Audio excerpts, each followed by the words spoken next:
अर्जुन उवाच योऽयं योगस्त्वया प्रोक्तः साम्येन मधुसूदन एतस्याहं न पश्यामि चञ्चलत्वात् स्थितिं स्थिरां चञ्चलं हि मनः कृष्ण प्रमाथि बलवदृढं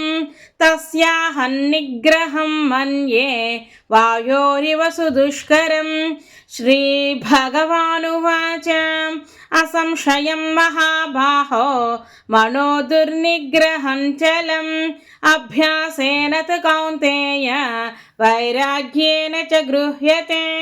असंयतात्मना योगः दुष्प्राप इति मे मतिः वश्यात्मना तु यतता शक्यो वाप्तुमुपायतः। अर्जुन उवाच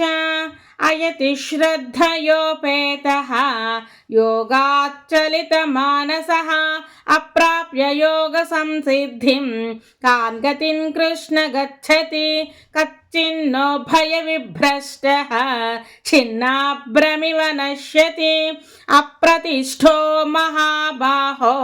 विमूढो ब्रह्मणः पथि एतन्मे संशयं कृष्ण छेतुमर्हस्य शेषतः त्वदन्यः संशयस्यास्य छेता न ह्युपपद्यते। श्रीभगवानुवाच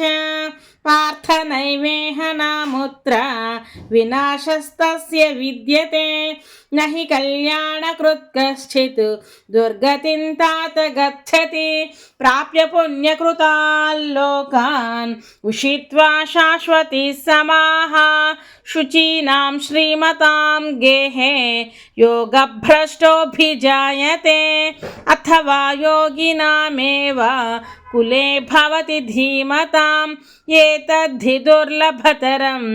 लोके जन्म यदीदृशं तत्र तं बुद्धिसंयोगं लभते पौर्वदेहिकं यतते च ततो भूयः संसिद्धौ कुरु नन्दन पूर्वाभ्यासेन तेनैव ह्रियते ह्यवशोऽपि सः जिज्ञासुरपि योगस्य शब्दब्रह्माति वर्तते प्रयत्नाद्यतमानस्तु योगी संशुद्ध किल्बिषः